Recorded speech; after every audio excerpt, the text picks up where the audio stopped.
Olá pessoal, aqui na aula 2 eu vou apresentar a aba sintético, que contém a tabela 1, previsão sintética de receitas e gastos mensais em regime de competência.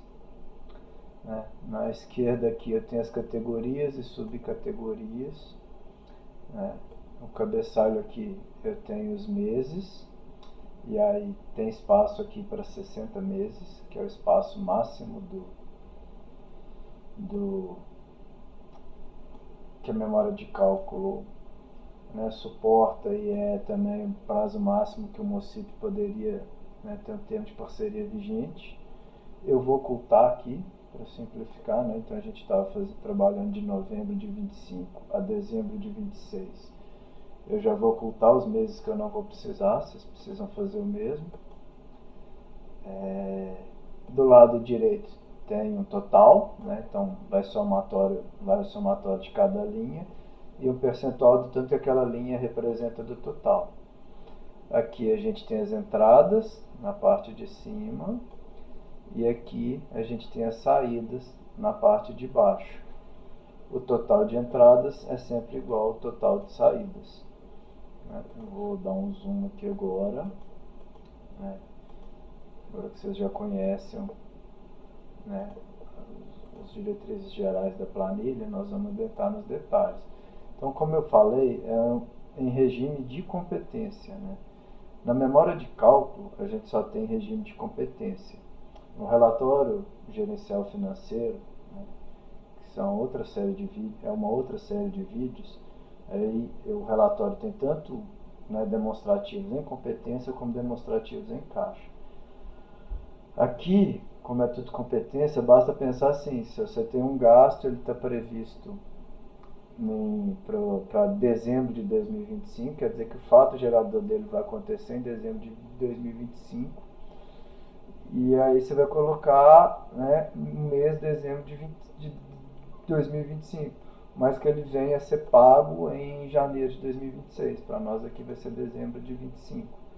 Aí no relatório lá você teria, né, os dois regimes. Aqui é tudo competência, então assim, é só pensar em que mês que você está prevendo, né, que o fato gerador do gasto aconteça.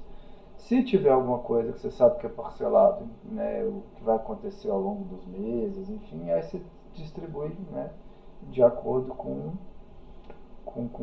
qual é o seu desembolso ali. Mas, por exemplo, para uma conta que você sabe que tem um mês de competência, né, mas que ele vai acabar ser pago no outro mês, você utiliza aqui o mês de competência adequado.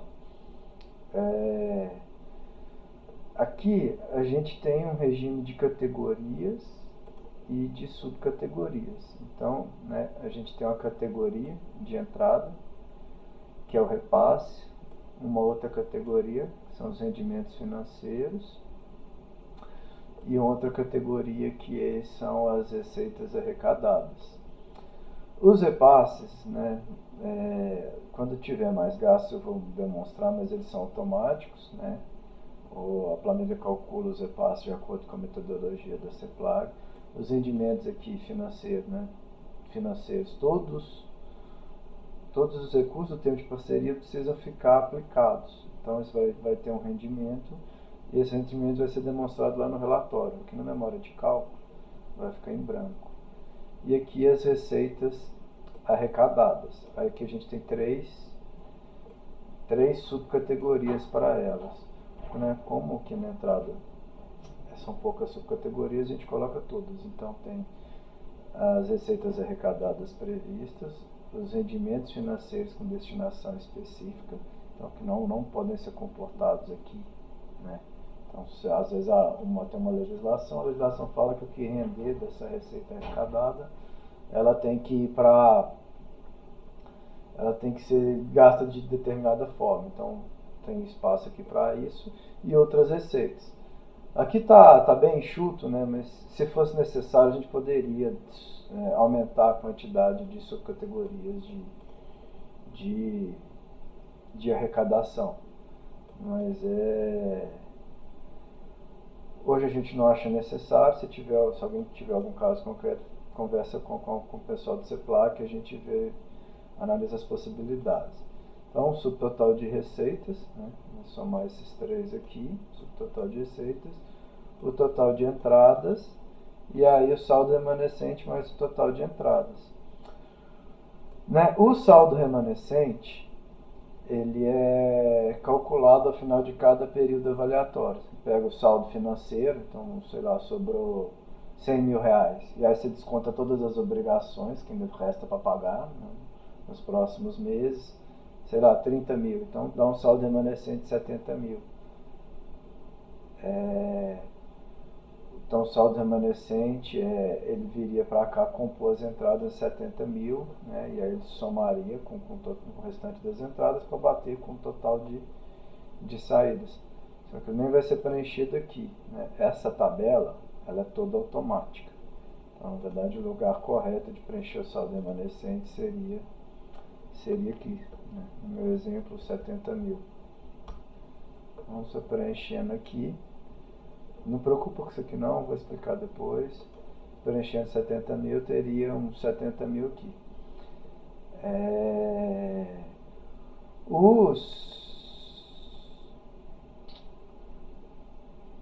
As saídas, né, ela tem três grandes categorias principais.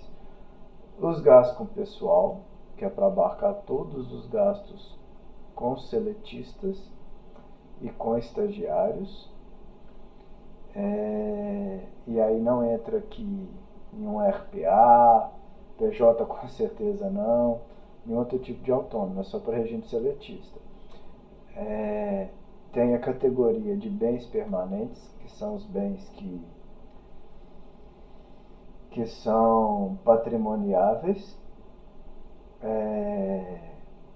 Então, bem que termo de parceria ou contrato de gestão, ele adquire, ele precisa guardar, ele precisa fazer plaquinha de patrimônio, guardar sobre sua guarda, e aí todo ano eles vão ser incorporados ao CISAD do Estado e, ao final, né, do termo de parceria ou contrato de gestão, devolvidos para o Estado. Então, esses são os bens permanentes. E se não é gasto com pessoal e não é bem permanente, é um gasto geral. Então, aluguel, assessoria contábil, assessoria jurídica, curso, táxi, viagem, esse tipo de coisa estaria em gastos gerais. Por fim, tem a transferência para a reserva. Tudo que render aqui, rendimento financeiro, precisa ser transferido para uma reserva de recursos. E aí essa reserva, né, pode ser usada caso tenha alguma demanda administrativa, alguma coisa nesse sentido. E por fim, os custos de desmobilização. Durante o período de prestação de contas, né, o termo ou o contrato pode fazer alguns gastos de acordo com a legislação para poder prestar conta, desmobilizar o que foi, né, mobilizado ali para execução do objeto. Então, você vai ter aí 1 a 2 meses de gastos que podem ser arcados, né, com, com recursos, eles precisam estar previstos. Né. Aqui, né, todos os gastos, né, eles são mensais, o custo de mobilização ele vai direto aqui para o total. Né. E aí, somando todas essas categorias, tem um total de saídas. As categorias elas vão ser explicadas em outras abas. Então, gastos gerais, por exemplo, tem a aba de gastos gerais dela. A desmobilização tem a aba de desmobilização. Então, à medida que for preenchendo as outras abas, vai preencher aqui. Por isso que eu falo que essa planilha, essa tabela sintética, ela é toda automática. E à medida que for preenchendo os gastos, vão ser preenchidos os repasses também automaticamente. Então, né, se você tem um saldo remanescente, não tem nenhum gasto, é por isso que virou um repasse negativo. Né? Mas à medida que passar de 70 mil, né, esse valor de repasse vai passar a ser positivo. Para configurar quebra de página, só vir aqui, né, o Excel vai mostrar onde que está as quebras. Eu vou exibir tudo aqui só para vocês verificarem. E aí, né, o meu padrão aqui ele vem de 12 em 12 meses normalmente. Mas às vezes não vai coincidir com o que vocês precisam. Então, eu preciso que essa quebra aqui venha para cá, dezembro de 26. A ideia aqui, eu acho que, né, todo mundo acha que vai preferir ter, né, anual. Então, pega ali, pega essa daqui, clica, segura, arrasta, procura aqui dezembro. Às vezes ele some, né, mas se você soltar aqui em dezembro, ele vem e ajusta, né. Se você procurar, você vai achar todas, vai poder arrastar e aí você coloca, né, as quebras onde você precisa. Às vezes é até mais fácil ocultar o primeiro que não precisa para depois ajustar. Mas é isso, né? A quantidade pela linha aqui ele já vem, né? Já vem certo. Você só precisaria, no caso dessa daqui, ajustar os meses. Aí aqui no meu que ficou sobrando uma, né? Se tiver sobrando, você pode vir aqui e arrastar para cá, que aí ela some. Então aqui, né? Só está com um período. No cronogramas também, algumas abas, né, vocês vão ver, gente. A planilha já vem toda pré-formatada e aqui, né, é isso mesmo. Mas assim, algumas vocês vão ter que fazer ajuste. Então, sintético, analítico tem que fazer ajuste de linha, outras vocês vão ter que talvez fazer ajuste de coluna. Desculpa, essas você tem que fazer ajuste nas colunas aqui, outras nas linhas. Mas assim, não é nenhum bicho de 7 cabeças. Ela já vem, assim, ela não fica perfeita porque você não sabe ali quantas colunas, quantas linhas em algumas abas vai usar, mas na medida do possível ela já vem de um jeito que você vai precisar só fazer um ajuste ou outro. Então sempre que você terminar de mexer com uma aba, você ajusta a quebra de página. Para esse vídeo era isso, né? Te espero no próximo vídeo.